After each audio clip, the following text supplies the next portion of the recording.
This move is off the collar and elbow, and it's called the mare, or a flying mare, or whatever. Just a mare is what we call it. And it's really an easy way, instead of, again, like we were talking earlier about doing the hip punch that you see in judo a lot of times for these throws. It's just a really easy, economical way to take a guy to the mat. Okay, so we tie up, collar and elbow, just like Sam was saying. Now, again, I like to put my head in the pocket. I find it easier, but I'm tall and lanky, and this is a very good point. Everybody has a different body type. I'm more of a Hoist Gracie. Sam is more stocky, you know what I mean? So you need to also understand that these techniques need to be adjusted on a case-by-case basis based on the body types of the people you're wrestling and based on your own body type. I'm just gonna drape this over. Again, I'm not deep, my hand is kind of hanging there, okay? So this hand is controlling like a shield, and this is just on the inside. Now, all I'm gonna do is I'm gonna try to put my hand in his armpit to create a little bit of distance, okay? That's it. So we're wrestling, I create some distance. This hand limps out, and I've got to put his armpit on top of this shoulder like a backpack. I'm gonna step in and pivot. So here, I limp out, pivot under here, and then my knees are gonna drop down, not straight, but back. Here, and then swim over to a head and arm. So, again,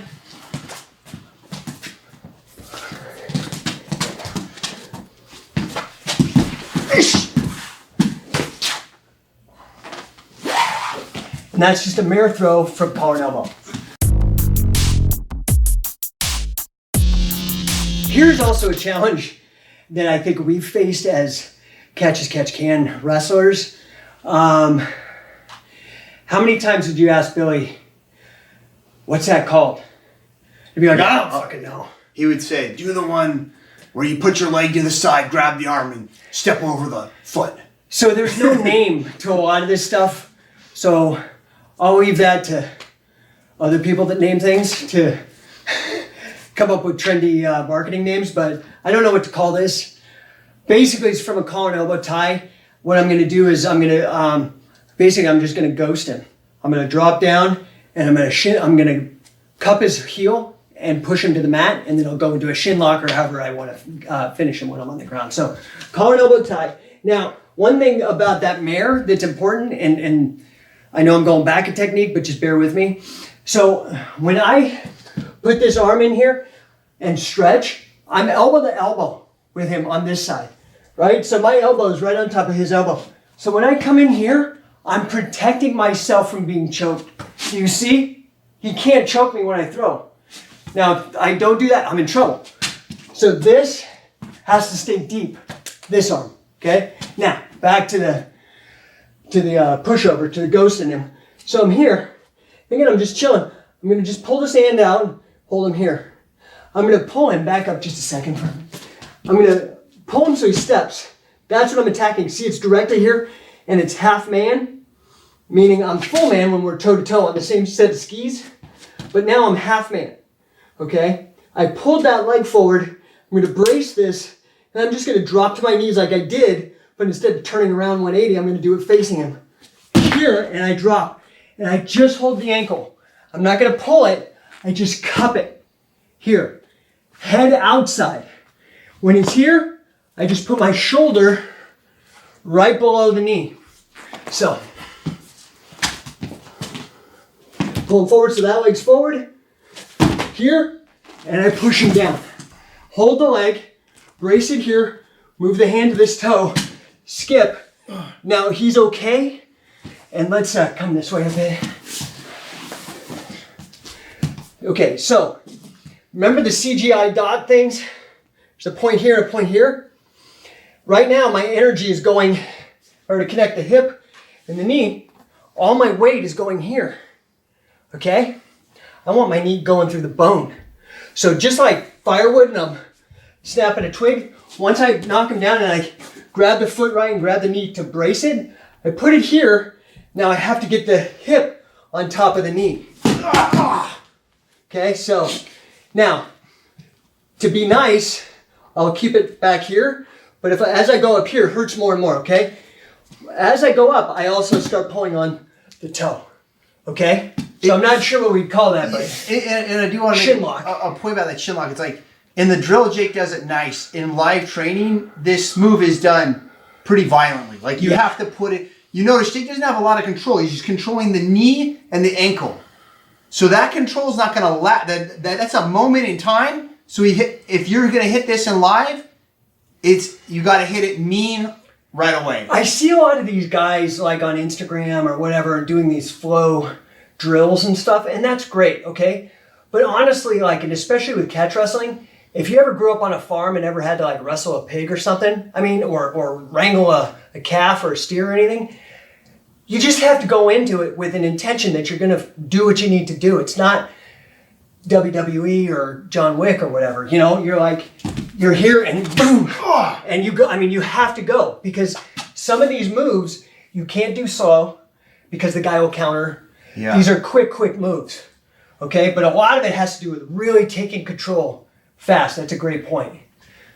A couple points on this ankle pick too. And if you came from a traditional wrestling background, or a traditional grappling background, the idea of putting the head on the outside, a lot of times that's like red flags to people, especially at the camps that Jake and I teach.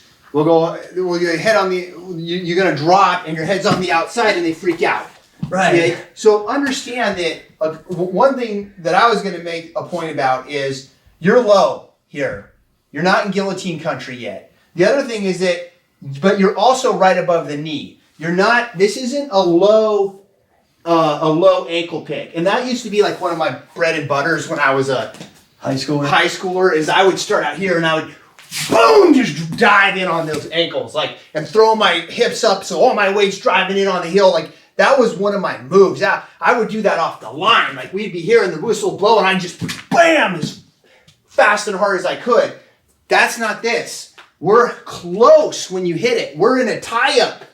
And then when you get that step forward and you take it, you're right below the knee. And that drive, you do that hard and that knee, bang! And I've seen it. I've seen in competition a guy hit that exact angle pick and just boom. Yeah, I mean, it is almost a submission. So it's like, this is the equivalent of our arm drag in catch, which is, again, a hyperextension of the joint.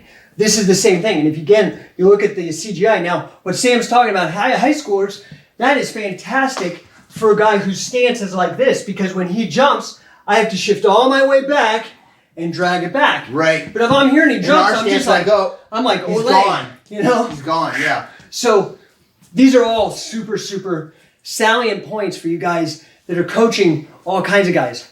High school wrestlers, judokas, jiu-jitsu guys. When you do this, the shin lock is only one variant of a million you could do. So you could, jump around, get onto mount. You could take a leg. There's a million things you could do. These are just ideas. So that's the first one. I don't even really know what to call it, but like an ankle pick, but it's not really an ankle pick. It's like because you're not actually picking the ankle. You're just blocking it. It's just blocking a drive. Yeah. So thanks. Okay, so collar and elbow. I mean, really, there's 1,000 different things. We're just trying to give you a sampling of some of the stuff that we teach. But if we collar and elbow here, notice this hand's already here. I'm already in this position. So what I'll do, a lot of you guys are used to the taking a 2-on-1, right, from that position, but the hand comes underneath. And we'll talk about a lot of that in a second. But I don't want to put my hand underneath right now. I want to do the same thing, but keep this hand here. Okay? I'm going to come off, and then I'm going to switch my grip and come and do like a top wrist lock. And then down. Okay? So come back up. Off here. Down. All right? Yeah. So the hand movement again is a quick movement. This hand stays inside. I come off. Now, if you'll see this, I'm grabbing this way. Okay? I want to switch it. Don't let go of the hand. Just put it on top. And you don't even have to use the hand because I can do this. I don't even have to grab. Okay? You don't have to be too worried about it. It's better if you can grab, but if you can't, just grab here. You do want to grab with this hand though. So, here, 2-on-1, grab it, and see I have it. And then I can even grab the wrist and do it this way. Now, see how this knee is forward? Just come to this knee. Okay? And one of the things that was drilled into me, and you know, we both had the benefit of training with Billy, who is probably the most, well, Wade, we've also been able to train with Wade Chalice, who is just an incredibly technical guy, greatest record in wrestling ever. We've been very blessed that way. And what I have pulled, and even Carl Gotch, I had the chance to be mentored by him. There's this other principle in catch wrestling. There's all these principles like the grandma, like using the cutting bone, pivoting, shorter stance. There's all these principles. But one of the principles that always recurs is the idea of using 2 against 1. There's always the advantage of using 2 of my arms against 1 of his arms, okay? This is not going to be an arm attack. This is actually going to be a way, especially if I'm wrestling, and this has been great for lankier guys, but some guys might have a hard time with this because if they have stockier arms or bigger shoulders, but I just want to put this out there. There's a 2-on-1 entry into a front headlock. So if I've got Sam here and I've got the collar, I want to limp arm, just put this arm down so they can see. So I want to limp arm this arm out, okay? And I'm going to palm up, grab my wrist. So I've got his collar and I'm going to grab my own hand. I try not to grab up here, but you can't. This is really just to bully the guy into a front headlock. So just keep that arm so they can see it. So I'm going to go here and see this hole. I'm just going to pull his head right into it. Here. You all right? Yep. So it goes right into a choke, and it's a gag, which goes against the trachea versus the blood choke. So palm up. I got the collar. Palm up to my hand. And I push him right into it. And I've got it. It's a very easy setup. So let's do it on the other side. So here, okay, my hand is here. 2 on 1. I got 2 of my hands on his 1 head. Okay? Pull down and put in. Very, very simple. 2 on 1 front headlock. All right. Now we're going to do some pro wrestling. So this is actually a real move. It's kind of cool. And it's, again, really easy. It's off that same principle when Sam grabbed me here that Gene LaBelle, you know, he's got me, but now I've got him. Pull your arm. You know what I mean? I've got him. So this is going to be from the collar and elbow. So we're here and elbow over here. Okay, so now, again, I'm just going to move this so you can see, okay? But you'd have my collar. See how there's a hand there? No problem, right? See how I've got a lot of space because his lead here is in front. I'm just going to block this hand on my bicep. So if we're here, I just take this out and I hold this hand. As simple as that. Okay? Here, step under, into an arm wringer. Okay? Now, come back up. When I step through, I'm going to throw you down a little bit, okay? So if you want to roll or whatever, you might want to roll. Yeah, I'll roll over. I would recommend if you teach you guys how to roll because otherwise you're going to eat right into the mat. Yeah. So we're wrestling. I take this arm out. I grab. And as soon as I see there's a gap, I come under and I throw him down. And then I can come in, do whatever I want to do. It's just an arm wringer, but it's a real move. Okay, and again, there's a million things that we could show you, but for sake of brevity, and I mean, there's a lot of stuff.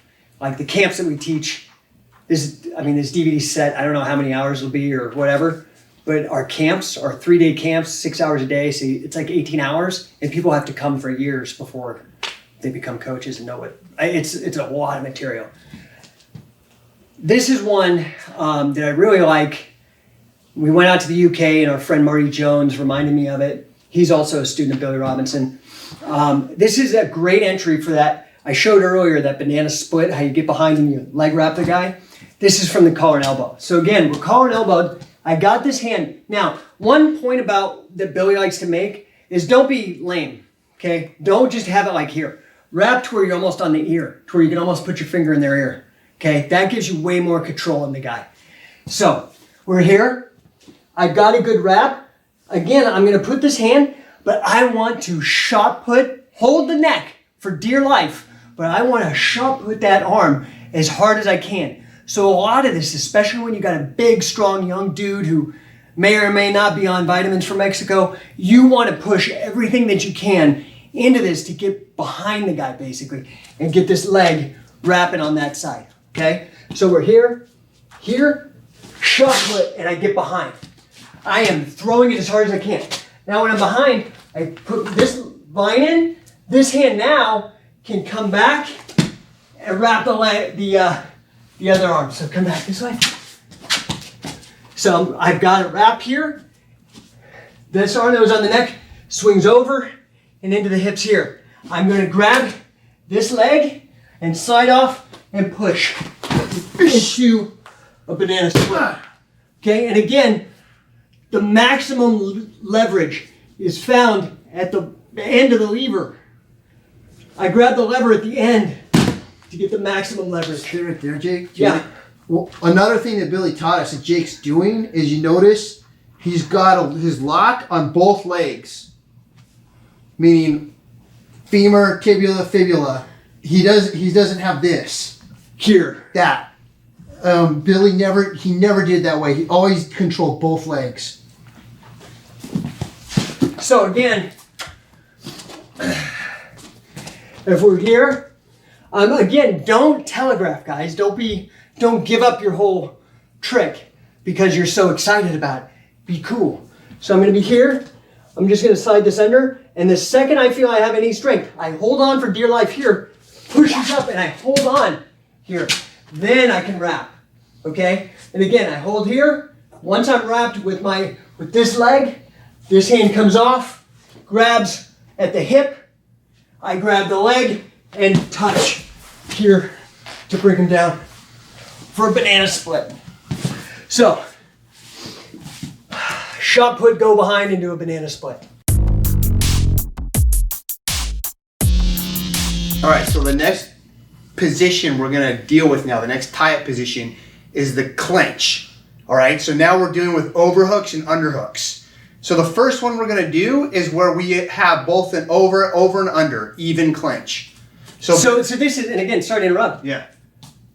For liveness, you can do this off of a pummeling drill, right? You can pummel into these over-under, all of these types that Sam and I are going to go over, you can pummel into them and get practice on, so. Okay, so the over-under clinch is basically, he has an underhook, I have an underhook. I have an overhook, Jake's got an overhook. So we're even. Our position is basically half man. His shoulder's right in the middle of my body, and my shoulder's in the middle of his body. So that's the clinch. So we were in the elbow collar. If we were to take a step in, now we're in an over-underhook clinch. Okay, so let's do the first takedown from here. One of the first ones that Billy taught us was the knee tap pivot. What I'm going to do is this arm, I'm going to grab and I'm going to clamp my elbow down on this thing tight. Next, this one's going to come under and it's going to grab and I'm going to pinch, and now I'm going to roll my shoulder in. And if you notice, just by doing that little shoulder roll, the weight goes from this leg to that leg. That is so important. I want to load this leg up. So I roll the shoulder. Now I do my pivot. Quarter step, turn, and the knee just blocks. Okay? From here you can, you can sit into a head and arm. You can go into a double. You can go into tons of submissions. But I want to show the throw. So overhook, underhook. All right? Clamp. Here, roll. Now, when I take my quarter step, it goes here, okay? When I step my foot, my shoulder has to go with my foot. So you notice that if the foot comes here and it goes like that, and my shoulder stays here, that's no good because I'm leaving the upper body behind. When the foot goes, the shoulder has to turn. So that turns, and then I pivot, and this shoulder has to turn. So your shoulders have to stay over your feet. So I'll do it. If I may, real quick. Go ahead. So what Sam is saying, these are really subtle points. Load the weight into this leg, because what's going to end up happening, instead of a hip toss where you, so if I punch him and lift him up, I'm throwing him over my leg. This time, he doesn't have to do any of that work. He's throwing, this weight is on this leg. He throws me off of my own leg. If you watch this, I'm going to demonstrate it correctly, and then I'm going to show you the mistake. So correctly, here, okay, I'm just going to do it. Pivot. Boom. He goes down. It all happens off of a tight pivot. Now, incorrectly, I'm going to leave my shoulder behind. It's going to look like this. Okay? I didn't tap the knee, but okay, let me tap the knee. So But see, the difference is if that was like horsenet. That was what Billy would call horsenet, where you have to muscle it. So even if I tap the knee, I went like this, and I leave my body behind, then I'm dragging him around and tapping the knee, and I'm having to use all my strength, and I'm out of position because I did not pivot correctly. And that's why it's like when we were talking at the beginning, and Jake's like, what do we get yelled at the most? It was pivot, pivot, pivot. I mean, It was never fucking good enough. I'm telling you, up to the last day I trained with Billy Robinson, he was harping me on pivot. After 5 years. And I finally think I've got it down. That's 10 only years later. That's only because he hasn't haunted you. And I'm still doing it. But, so, clamp. When I step, shoulder follows the foot. Tap the knee, turn it down. Okay? That's a knee tap. Next position is front from over under clinch is the front lateral. So the front lateral is this. The first thing is you want to feel some pressure. So there we have even pressure, okay? And that's a good exercise, a good drill to do when you're learning the clinch, is to just get chest to chest and just kind of push around on each other. You don't have to do anything with your arms, just get used to that. And if I take the pressure off or Jake takes the pressure off, just getting used to staying in balance and keeping the pressure. And that's a common drill. I do it with head pressure too. You can do it, yeah, you can do it all over the place in wrestling. So to get to the takedown, okay, you feel a little pressure. You're gonna take the front leg and you're gonna step sideways, basically in between the feet. Okay, so front leg comes in sideways. Now the back leg is gonna step on his foot and I'm gonna drop straight down. And once my hip hits the ground, I'm gonna kick the leg. So it goes here. And that's it. Do it again. So here, push in, step.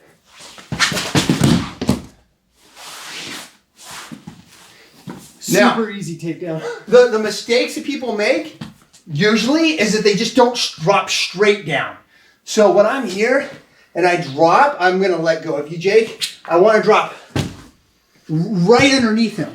What you'll see people do is they'll drop and they'll go this way and try and throw, and they just end up pulling the person on top. This is a very good point in general. And I'm 47, so I'm not going to be doing any high amplitude throws. This is also my buddy, and we don't have crash pads, so I don't want to kill him. But Billy was really into these high amplitude throws. We've got old footage of Sam getting slammed every which way. Yeah. I was a pro wrestler for a number of years too, besides grappling, so my body can't take it anymore. But the point is that what Sam is talking about, another catch principle, you can do all those crazy back arches if you got a great back still and you're a young person or you're strong or whatever. But you can cheat a lot of them by simply sitting down on your ass. And this is what he's talking about. And as we go on, we'll talk more about just sitting straight down. Yeah. And then kicking the foot out. Kicking out the foot. So one more time. You're here, you're clenched in, you step in between the legs, step on the foot, drop and kick. This is kind of a dynamic movement, meaning like in sport, you have dynamic and non-dynamic. So a dynamic movement is one that you hit a point and it cannot be broken down to steps anymore. For example, a layup in basketball. You can go, okay, you're going to approach the hoop. You're going to dribble and step right, step left. Now you're going to jump up, turn your hips to the side and shoot the ball in. Or fucking kick flipping on a skateboard. Kick flip on a skateboard. You can't break it down to its parts. On armbar and jiu-jitsu, non-dynamic. I can break that down to its parts. Catch wrestling, top wrist lock, things like that. But this, it's more dynamic because you don't hit the ground, pause, kick, and turn. That has to happen with a sense of timing and awareness of your relationship in space to hit it. Now, one thing I would like to say that you have to obviously be aware and mindful of your body mechanics, which is what Sam is talking about in the liveness or the dynamism in it. But you also want to remember that you're doing that to create an effect in their body. So we talked about the pivot, and we talked about that schoolboy idea. Just like the mare, okay, imagine there's a ghost and he's gonna mare me. So we're here and he gets under my arm, spins around to where he's facing that wall, and as he drops, all my weight goes on my toes. And my weight comes forward. Just like Sam was saying, Billy would bitch about amateurs having their head too far forward because your weight is bad. You don't want your weight in your toes. This is the same thing. Every one of these throws or tie-ups in some manner puts your weight on your toes and bends the guy forward. Okay, so whether it's a mare and the guy is underneath me, or in this move, it's the same thing.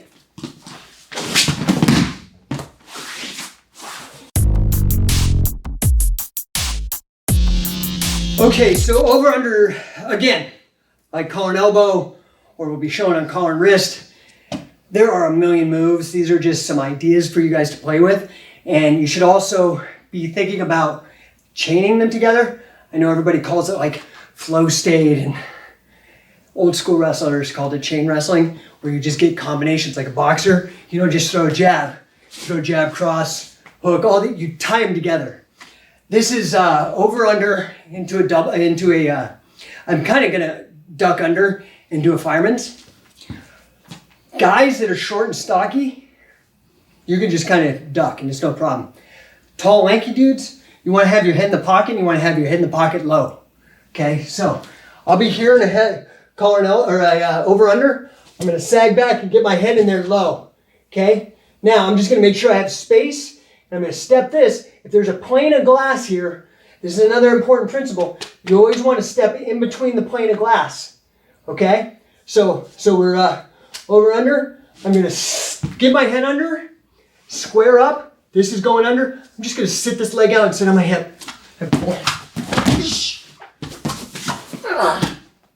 Okay, one more time.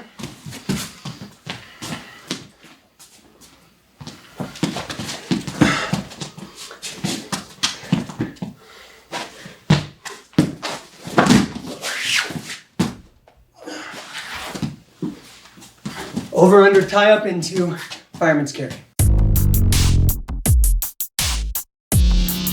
There are a lot of people making great names. I know 10th Planet, what Bill used to call for decades the side ride is what now, a truck or something. I don't know. He knows these names and stuff better than I do. I don't really know him actually.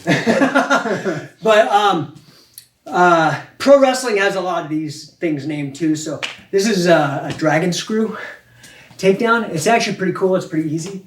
So let's do it over under. And again, I'm going to get my head in the pocket on this one, deep. Okay. This time, I actually just want to step my leg in, and I'm going to grab a kind of a high crotch, but it's going to be a single. Okay. So I'm going to come under, and I'm just going to grab. Leg in between, breaking the glass. I square up, and I'm going to lift him up with this arm in the grandma. And I'm going to put like a stand up on it. I'm going to put it in like a sleeper hold. Basically grip, okay? I'm going to pinch the knee, and then I'm going to sit and turn. That way. And again, I have shin lock, or I can come around to his head. So come back up. From here, under, square up, lift the leg, put it in a sleeper, and then I'm just going to sit down and turn. And then I can take a leg lock or whatever. Dragon screw from a over-under tie-up. So let's talk about these single legs. Before we're even clenched up, I just want to go up picking up the leg because it's a little different. So we're picking up the leg from clench range, close. I got to get my hands inside. I'm going to bend down and you pick up behind the knee and then you pull the knee up to your chest because that's the end of this lever from here to here is the knee. So if I try to pick up the leg high on the thigh, it's going to be hard to move that leg. But if I get down to the bottom, it's going to pick it up. One of the things Billy was always adamant about whenever you pick up the leg, and let's say you're going to pick it up with one hand, always was the inside hand picked.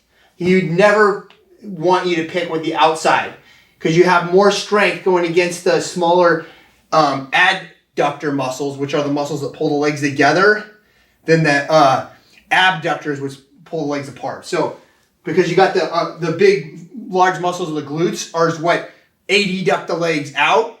I mean AB, and AD is when you pull the legs in, and that's they're smaller muscles inside the legs. But anyway, that's just the anatomical stuff. So you pick the leg up, and then Jake showed the takedown. The next step from here is to go from commandeering the knee to commandeering the hip, and then to pivot and put the guy down on the ground. Like running the pipe. Running the pipe. And notice I did the pivot. The same pivot we did, that Jake did on the flying mare, that we did on the knee tap, you do on the single leg. It's like Legos. Once you know one, then you can build all these other structures off of it. Okay, so now we're going to be in a clench, and I've got to get from this position to the leg. Well, if I go for it here, I can pick it with one, but I want both hands. So I got to take this hand and swim inside, okay? So the way I'm going to do that is, hand's going to come in, it's going to pummel down. Once I'm under, instead of going for the body, I'm going to just drop down, pick up the leg, okay? Now, this counter is... Say he grabs up high and fucks up. I can grab it and screw up, or before I'm able to commandeer that hip, Jake pushes his leg back on the mat. So now I'm going to step in, drop. Okay?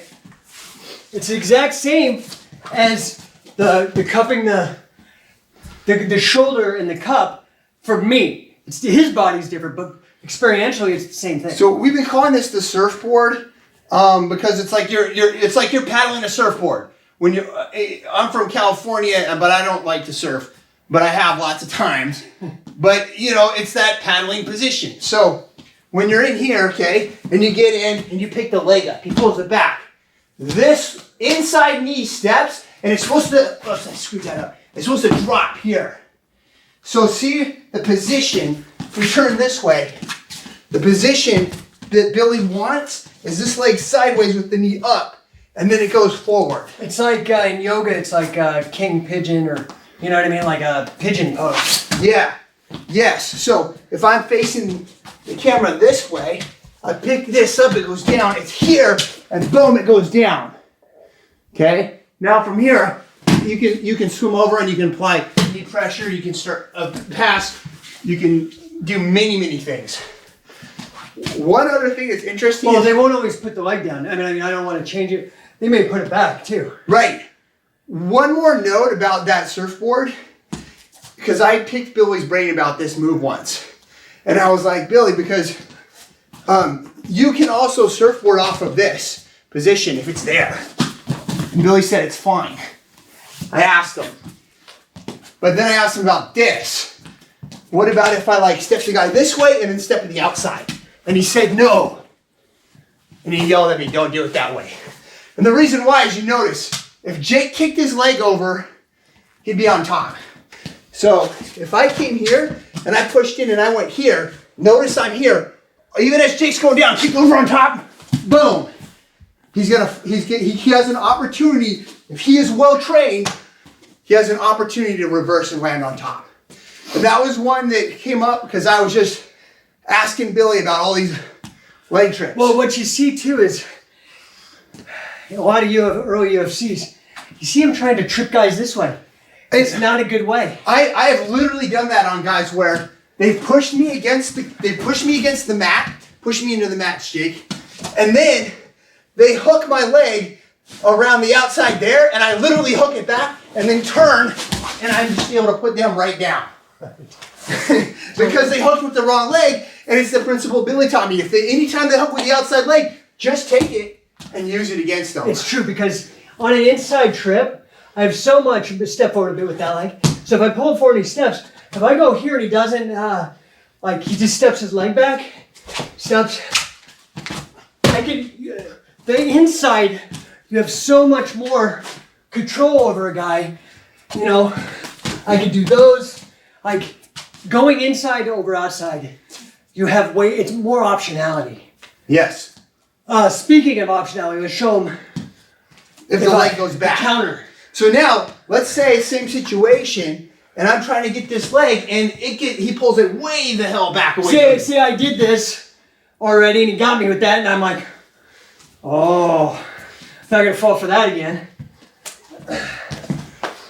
And I put it way back. So now it's this.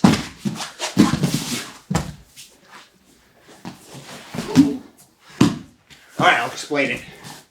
So, Baseball slide or drop toe hold. yeah, we call it the baseball slide, drop toe hold. So you're in here, the leg goes away. This foot steps to the outside, and I'm gonna slide in on my hip here. If you're into jiu-jitsu, it's like you're diving into a deep half guard. Now, there's two ways you can do it. The one that Billy had me doing was toe on the mat, pick the foot up, and split him apart. There.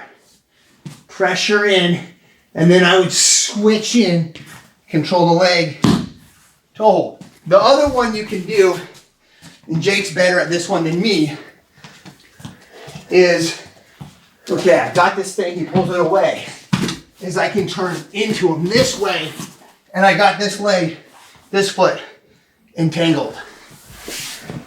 It just works better for my body, but all you're doing is when you baseball slide through, I'm gonna kick hard. So if I'm here, I'm gonna just get into push-up position. So I just turn here. I don't even have to use my hands at all. And Jake's just got using my good legs. torque on my leg. I've immobilized this. I'm actually tweaking the knee a bit. Then I can just come in. But anyway. Nice. Drop toe hold and surfboard counter, recounter. Right? Right.